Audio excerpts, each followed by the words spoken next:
Welcome to school queens. எவ்வளோ எப்படி இருக்கீங்க? இப்போது தோசைக்கு வந்து கார சட்னி சிம்பிளாக பண்ணுறது எப்படின்னு பார்ப்போம். இப்போ ஒரு கடாயில் வந்து எண்ணெய் ஊற்றிருக்கோம், கடுகு போட்டுக்கலாம்.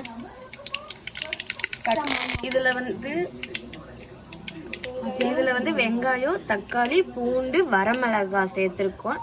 இதில் ஆட் பண்ணிப்போம்.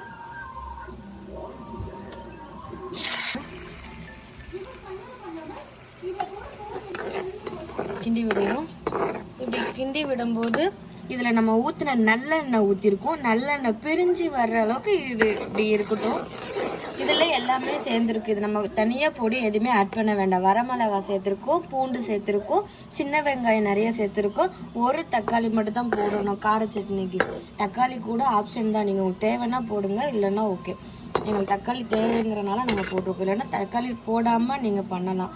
இதில் எண்ணெய் பிரிஞ்சு வர்ற அளவுக்கு இது இப்படி கிண்டி விடுவோம். வெளியில் வருது பார்த்தீங்களா? இந்த பதத்துக்கு வர்றதன்னைக்கும் நம்ம இன்னும் நல்லா வதக்கணும். இன்னும் இதில் வந்து நல்லெண்ணெய் பிரிஞ்சு வெளியில் வரணும், எண்ணெய் பிரிஞ்சு வரணும். இப்போ ரெடி ஆகிடுச்சு, ஆஃப் பண்ணிக்கலாம். இருக்கும்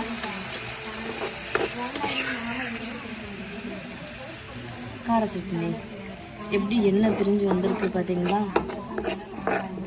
இதே மாதிரி நீங்களும் உங்கள் வீட்டில் ட்ரை பண்ணி பார்த்துட்டு எப்படி இருக்குன்னு சொல்லுங்கள். பாய், நெக்ஸ்ட் வீடியோவில் பார்க்கலாம்.